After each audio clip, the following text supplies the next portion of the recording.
وما محمد إلا رسول قد خلت من قبله الرسل أفإن مات أو قتل انقلبتم على أعقابكم ومن ينقلب على عقبيه فلن يضر الله شيئا وسيجزي الله الشاكرين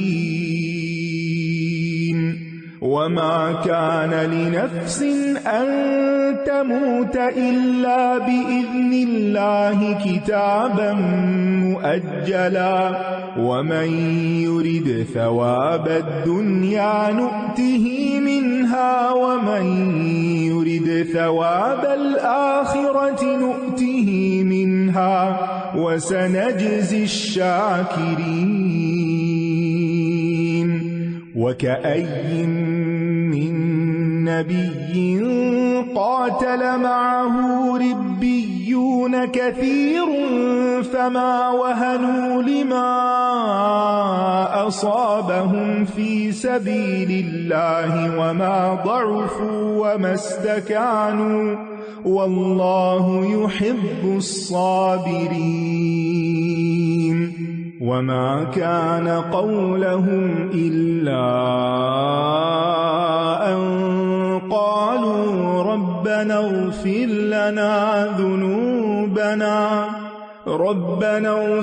لنا ذنوبنا وإسرافنا في أمرنا وثبت أقدامنا وانصرنا على القوم الكافرين فآتاهم الله ثواب الدنيا وحسن ثواب الآخرة والله يحب المحسنين۔ اور محمد ایک رسول ہیں، یقیناً ان سے پہلے بھی کئی رسول گزر چکے، کیا پھر اگر وہ فوت ہو جائیں یا قتل کر دیے جائیں تو تم اپنی ایڑیوں پر کفر کی طرف واپس پلٹ جاؤ گے؟ اور جو کوئی اپنی ایڑیوں پر واپس پلٹے گا تو وہ اللہ کا ہرگز کچھ نہ بگاڑ سکے گا، اور شکر کرنے والوں کو اللہ جلد اچھا بدلہ دے گا۔ نبی صلی اللہ علیہ وسلم ایک انسان تھے جو ایک خاتون کے پیٹ سے پیدا ہوئے، اور پھر ایک وقت آیا کہ جب انہوں نے اپنی زندگی کا مقصد پورا کر لیا تو اللہ سبحانہ وتعالیٰ نے ان کو واپس بلا لیا اور ان پر طبعی موت آئی۔ ان کی وفات مسلمانوں کے لیے ایک بہت بڑا المیہ تھی، بہت بڑی تکلیف کی بات تھی، کیونکہ وہ ہر چیز سے زیادہ نبی صلی اللہ علیہ وسلم سے محبت کرتے تھے، اور انسان جب کسی چیز سے محبت کرتا ہے تو اس کے نقصان کو برداشت کرنا اس کے لیے بہت مشکل ہوتا ہے۔ جس چیز سے جتنی زیادہ محبت ہوتی ہے اس کا لاس اتنا ہی تکلیف دہ ہوتا ہے، اور انسان بعض اوقات ڈینائل موڈ میں چلا جاتا ہے، ایکسپٹ نہیں کرنا چاہتا۔ تو ایسا ہی کچھ حال صحابہ کا تھا، تو اس موقع پر یہ آیات حضرت ابوبکر رضی اللہ عنہ نے پڑھی اور اللہ تعالیٰ نے مسلمانوں کو ثابت قدمی عطا کی۔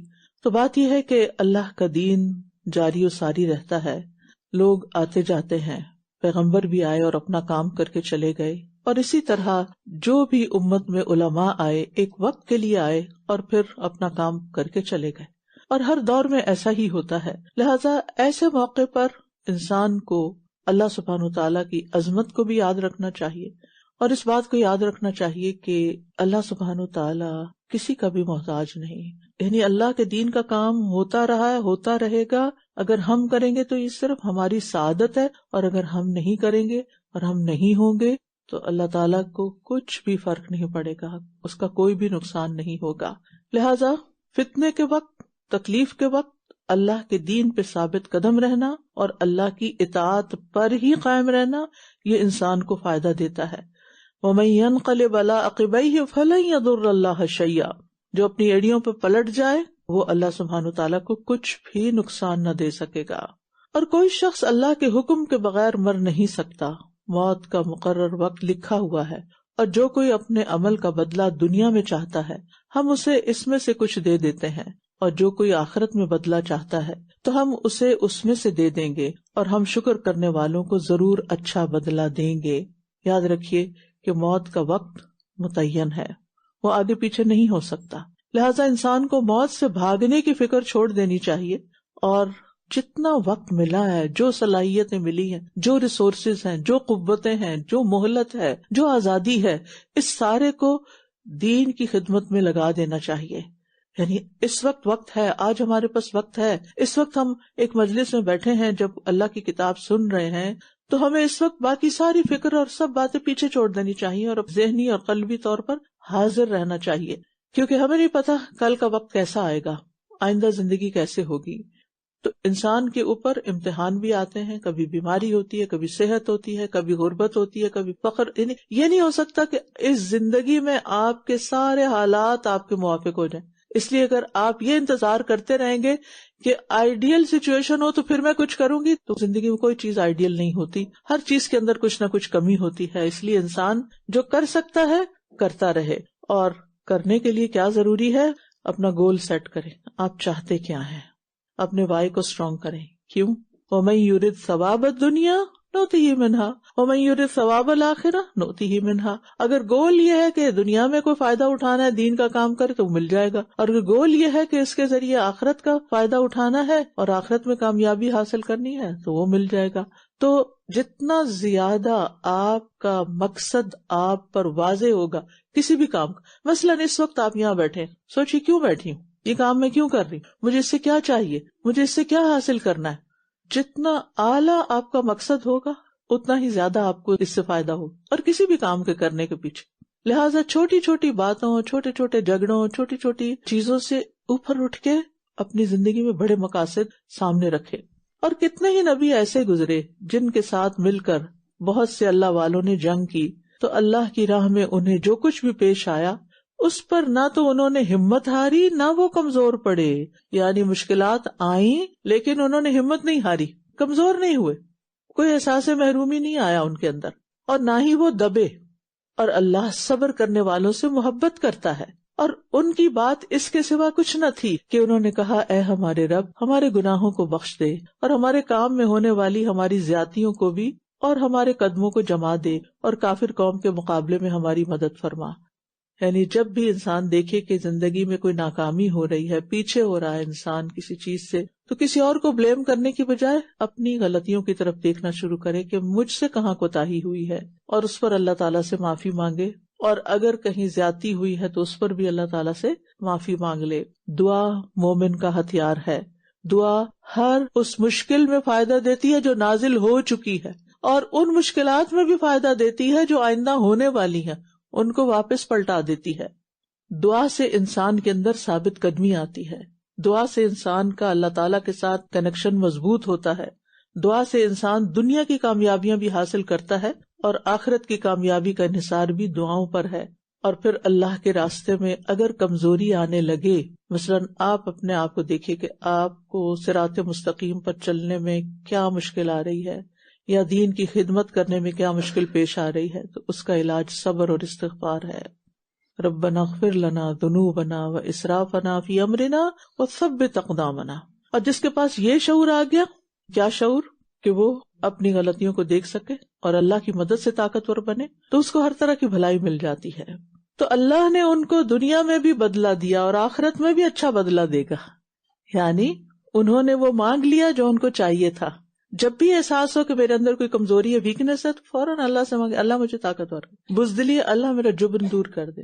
اگر دل کے اندر بے چینی ہے تو اللہ اس کو دور کر دے. اچھا، لوگ پوچھتے ہیں نا کہ مثلاً دل کی بے چینی دور کرنے کے لیے کوئی وظیفہ بتا دے، تو اس کا وظیفہ یہ کہ اللہ میرے دل کی بے چینی دور کر دے. اس سب سے آسان اور سب سے اچھا وظیفہ. ٹھیک ہے، یہ وظیفہ یاد رہے گا. کوئی بھی مشکل ہے نا آپ کی زندگی میں، تو آپ سیدھے سیدھے لفظوں میں، اردو میں، انگریزی میں، پنجابی میں، سندھی، جو آپ کی زبان ہے، فرسٹ لینگویج ہے جس میں آپ اللہ تعالیٰ سے اچھے سے کمیونیکیٹ کر سکتے ہیں، آپ کے اللہ تعالیٰ یہ مشکل دور کر دیں.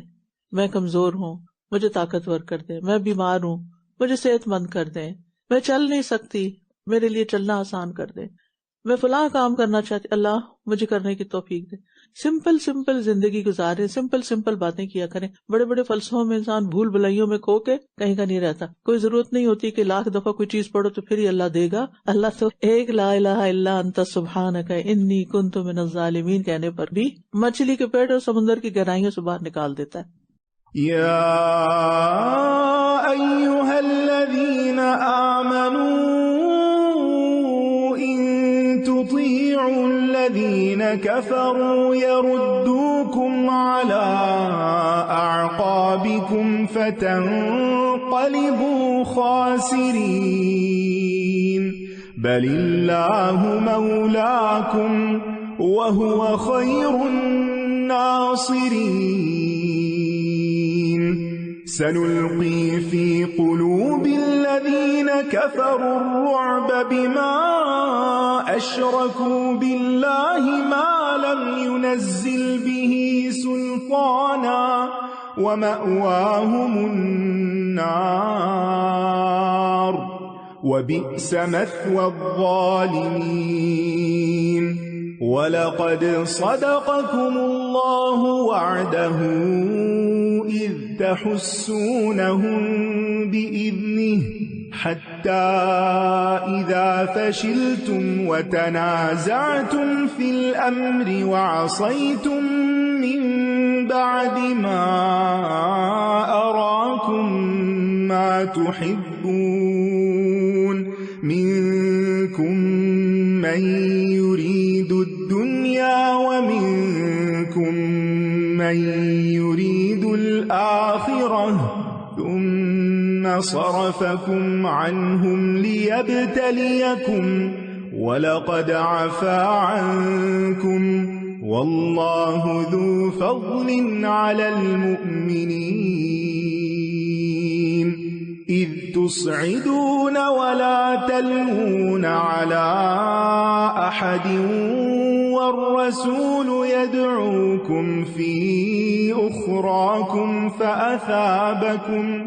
فأثابكم غما بغم لكي لا تحزنوا على ما فاتكم ولا ما أصابكم والله خبير بما تعملون ثم أنزل عليكم من بعد الغم أمنة نعاسا يغشى طائفة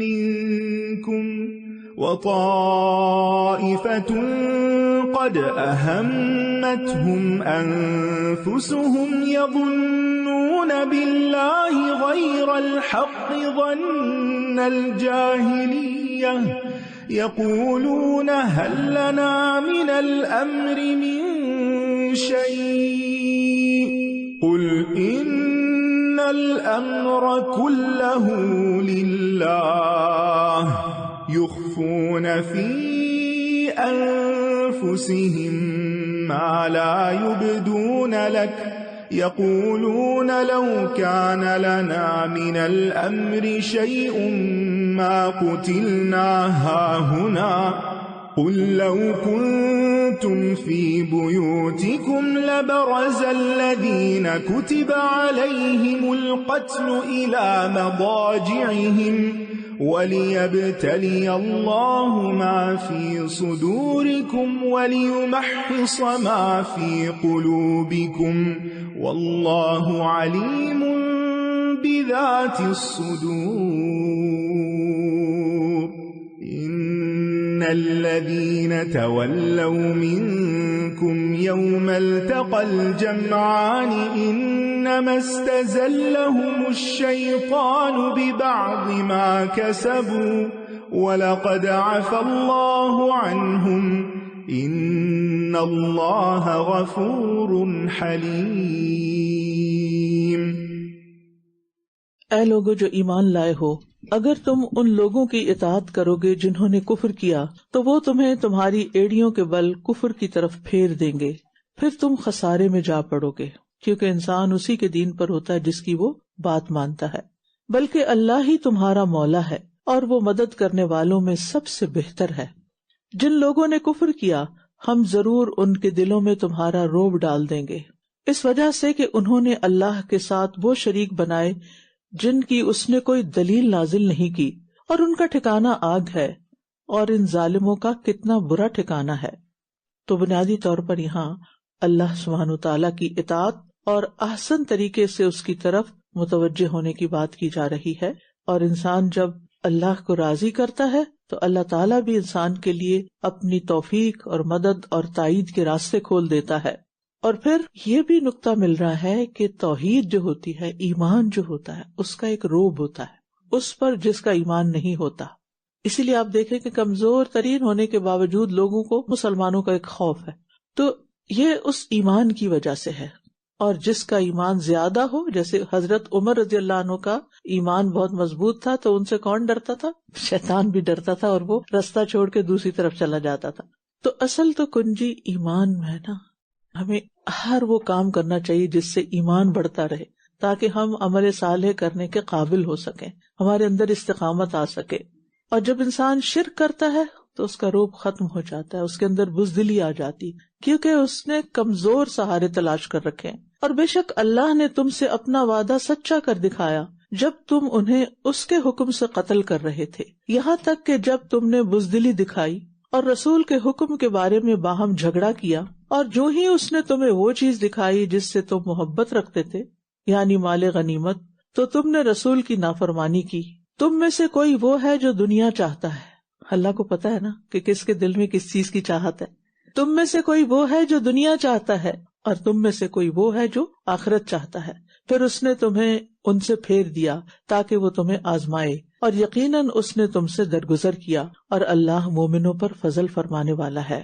یاد رکھیے، نعمت ملنے کے بعد اللہ کی نافرمانی کرنا زیادہ سنگین کام ہے. یعنی جب اللہ سبحانہ وتعالی مسلمانوں کو فتح دے رہا تھا، اس وقت ان سے غلطی ہوئی تو ساری فتح نقصان میں بدل گئی. مال و دولت دین پر ثابت قدم رہنے کا سبب بھی بن سکتا ہے اور اس سے پھرنے کا سبب بھی بن سکتا ہے. یعنی مال و دولت جو ہے یہ انسان کے لیے ایک ہتھیار ہے. جیسے سفیان ثوری نے کہا نا کہ نیک انسان کے لیے مال کتنا بڑا ہتھیار ہے. تو بات یہ ہے کہ انسان جب مال کو صحیح رستے پر لگاتا ہے اور مال کے ذریعے اپنے کاموں میں آسانی پیدا کرتا ہے تو تیزی سے آگے بڑھتا ہے. لیکن بعض اوقات اسی مال کی محبت میں گر کر انسان پیچھے بھی رہ جاتا ہے، اور پھر کسی بھی درجے پہ انسان پہنچ جائے، صحابہ کے درجے پہ پہنچ جائے ایمان میں، تو بھی نافرمانی میں مبتلا ہونے کا خوف نہیں دل سے جانا چاہیے کہ غلطی ہو سکتی. جیسے ان سے جنگ احد میں غلطی ہو گئی، نافرمانی ہو گئی نبی صلی اللہ علیہ وسلم کے حکم کی، تو اسی طرح اگر ان سے ہو سکتی ہے تو ڈرنا چاہیے کہ ہم سے بھی ہو سکتی. انسان ایمان کے، عمل صالح کے، نیک اعمال کے کسی بھی درجے پہ پہنچ جائے، کبھی نہ سوچے کہ میں پرفیکٹ ہو گیا ہوں اور مجھ سے اب کوئی غلطی نہیں ہو سکتی، اب مجھے سب کچھ پتا چل چکا، اب میں بس بہت نیک اور پارسا ہوں. نیور، کہیں بھی پھسلن ہو سکتی ہے. اور پھر آپ ہمیشہ اپنے دلوں کو ٹٹولتے رہیں کہ میرے دل میں زیادہ محبت کس چیز کی ہے، دنیا کی ہے یا آخرت کی، کیونکہ اللہ تعالیٰ کو پتا ہے ہم کیا چاہتے ہیں. منکم من یرید الدنیا ومنکم من یرید الآخرہ. پھر فرمایا جب تم چڑھتے جا رہے تھے اور کسی ایک کو بھی مڑ کر نہ دیکھتے تھے، حالانکہ رسول تمہیں تمہارے پیچھے سے پکار رہے تھے، تو اس نے تمہیں غم پر غم دیا تاکہ تم اس پر رنج نہ کرو جو تم سے چھن گیا، اور نہ اس مصیبت پر جو تمہیں آ پہنچی. اور جو عمل تم کرتے ہو اللہ اس کی خوب خبر رکھنے والا ہے. تو غم بغم کا کیا معنی ہے؟ رنج کے بدلے رنج، یعنی مسلمانوں نے نبی صلی اللہ علیہ وسلم کی نافرمانی کی تو آپ کو رنج پہنچا، کیونکہ انہوں نے آپ کو رنجیدہ کیا تو اللہ تعالیٰ نے بدلے میں مسلمانوں کو شکست دے کر انہیں رنج پہنچایا. گویا جب آپ کسی کو رنجیدہ کرتے ہیں تو خود بھی خوش نہیں رہ سکتے. دوسرا مطلب یہ ہے کہ غم پر غم، یعنی کئی قسم کے غم. پہلے تو وہ منافقین جو 300 پیچھے واپس چلے گئے تھے ان کے واپس جانے کا غم، دوسرے شکست کا، تیسرے لوگوں کے کثیر تعداد میں شہید ہونے کا، چوتھے زخمی ہونے کا، پھر رسول اللہ صلی اللہ علیہ وسلم کی شہادت کا اور اس جنگ کے انجام کا. یعنی کتنے غم تھے، غم پہ غم. اور پھر تمہارے غموں پر ایک بڑا بھاری غم تھا، غم پر بڑا غم. وہ کیا تھا؟ نبی صلی اللہ علیہ وسلم کی شہادت کی خبر سننا. تو اس وقت اتنی مشکلات جمع ہو گئیں کہ پھر مسلمان کم ہمت ہونے لگے. تو اللہ سبحانہ تعالیٰ فرمائے کہ لِكَيْ لَا تَحْزَنُوا عَلَىٰ مَا فَاتَكُمْ. اللہ تعالیٰ زیادہ غم کیوں دیتا ہے انسان کو؟ کہ وہ ان سے گزرتے گزرتے غموں کا اتنا عادی ہو جائے کہ اس کے نزدیک غم نہ رہے. کیونکہ آپ دیکھیے جب کوئی چیز آپ پہلی دفعہ فیس کرتے ہیں نا تو آپ کے اوپر بہت اس کا یعنی کوئی نیگیٹو چیز تو بہت بڑا اثر پڑتا ہے. اور اگر آپ نے کئی دفعہ وہ دیکھی ہو تو پھر اگر کسی نے اپنے گھر میں 5 موتیں دیکھی تو چھٹی آ جائے تو وہ چھٹی اس کے لیے آسان ہو جاتی. اور جس گھر میں کبھی کوئی ایسا نہ ہوا کچھ تو اس کے لیے بہت بڑی بات ہو جاتی ہے. تو ہمیں ماضی کے غموں اور حسرتوں سے باہر نکل آنا چاہیے، کیونکہ غم انسان کی زندگی میں کمزوری لاتا ہے، اسے کسی کام کا نہیں چھوڑتا، اس کو ذہنی طور پر اتنا مصروف کر دیتا ہے کہ وہ بڑے بڑے کام پھر کرنا بھول جاتا ہے. پھر اس نے تم پر غم کے بعد اونگ کی صورت میں امن نازل فرمایا، جس نے تم میں سے ایک گروہ کو ڈھانپ لیا اور ایک گروہ کو ان کی جانوں نے فکر میں ڈال رکھا تھا. وہ اللہ کے بارے میں ناحق گمان کر رہے تھے، جاہلیت والا گمان.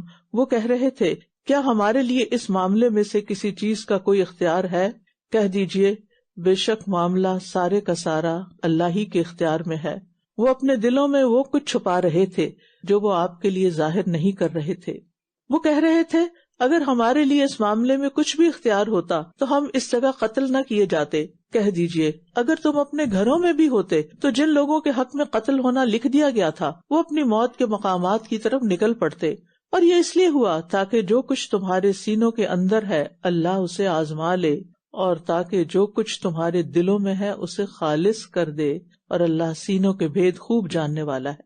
تو ان آیات سے پتہ چلتا ہے کہ ضرورت اور مشکل کے وقت اللہ تعالیٰ اپنے اولیاء، اپنے دوستوں کے دلوں میں امن بھی نازل کرتا ہے. غم تھے لیکن اللہ نے سکینت اتار دی، امن نازل کر دیا. اور پھر اللہ سبحانہ تعالیٰ اور اس کے وعدوں کے بارے میں بدگمانی کرنا یہ نفاق کی علامت ہوتی ہے. یظنون باللہ غیر الحق ظن الجاہلیہ. مومن بڑی سے بڑی تکلیف میں اللہ کے بارے میں اچھا گمان رکھتا ہے کہ اس میں بھی کوئی خیر ہوگی، یہاں سے بھی ضرور میرے لیے کوئی سبق ہوگا. اور پھر انسان کب اطمینان حاصل کر سکتا ہے؟ جب وہ اپنے معاملات اللہ کے سپرد کر دے. قل ان الامر کلہ للہ. سارے فیصلے، سارے اختیارات اللہ کے پاس ہیں. لہٰذا جب بھی کوئی چیز بہت بودر کرے، پریشان کرے، فکر مند کرے، اس معاملے کو امیجنیشن میں لپیٹیں کسی چیز میں اور اللہ کے حوالے کر دیں. اللہ آپ ٹیک کیئر کریں، میں کمزور ہوں، میں اس سے نہیں نبٹ سکتی. تو آپ دیکھیں گے کہ گویا آپ کا بوجھ اتر جائے گا، کیونکہ ہم اسے پکڑ پکڑ کے رکھتے ہیں جب، اور خود سمجھتے ہیں کہ ہم ہی سب کچھ ٹھیک کر لیں گے. تو ہم کمزور انسان ہیں. اسباب ضرور اختیار کریں لیکن معاملہ اللہ کے حوالے کر دیں تاکہ آپ سکون سے رہ سکیں اور سکون سے اپنے کام کرتے رہیں. پریشانیوں میں مبتلا ہو کر آپ کے اہم ترین کام چھوٹ جاتے. آپ کی سب سے اہم ترین چیز زندگی میں نماز ہے. آپ نے دیکھا ہوگا کہ جب انسان زیادہ پریشان ہوتا ہے تو نماز ہی بھولنے لگتا ہے، اس کی کوالٹی ختم ہو جاتی ہے. تو پھر کیا کمایا؟ وضو بھی کیا، محنت بھی کی، ٹائم بھی لگایا، اور پڑھ کے لگا جیسے کچھ ہاتھ پلے نہیں آیا. کیوں؟ کیونکہ ذہن الجھا ہوا تھا. تو ان الجھنوں کو نکال دیں. فرمایا بے شک وہ لوگ جو تم میں سے اس روز پیٹ پھیر گئے جب دونوں جماعتیں آمنے سامنے ہوئی تھی، دراصل شیطان نے انہی کی بعض کوتاہیوں کی وجہ سے انہیں پھسلا دیا تھا. اللہ اکبر. انسان دین کے کام سے کب پیٹ پھیرتا ہے؟ جب انسان کے اندر کوئی کوتاہی آتی، کام میں کمی آتی ہے، تو پھر شیطان غالب آنے لگتا ہے اور وہ اس کو اس رستے سے ہٹا دیتا ہے. لیکن اللہ نے انہیں یقیناً معاف کر دیا کیونکہ ان کا اخلاص اللہ کو پتا تھا. اللہ تعالیٰ پھر واپس چانس دے دیتا ہے. بے شک اللہ بہت بخشنے والا، بہت بردبار ہے. تو خوشحالی میں کیے ہوئے گناہ جو ہوتے ہیں بعض اوقات تکلیف کے وقت قدموں کو ڈگمگا دینے کا سبب بن جاتے ہیں. لہٰذا جب اچھے حالات ہوں تو پھر اللہ کی خوب اطاعت کریں تاکہ تکلیف دہ حالات میں آپ اللہ سے بدظن نہ ہو جائیں، نیکیوں میں پیچھے نہ رہ جائیں. اور یاد رکھیے بعض گناہ اور بعض بری نیتیں شیطان کے مسلط ہونے کا سبب بن جاتی ہیں. یعنی بعض چیزیں ایسی ہوتی ہیں کہ جس کی وجہ سے شیطان آپ پہ حاوی ہو جاتا ہے. شیطان دشمن ہے، اس کو خود پر کبھی بھی حاوی نہ ہونے دیں.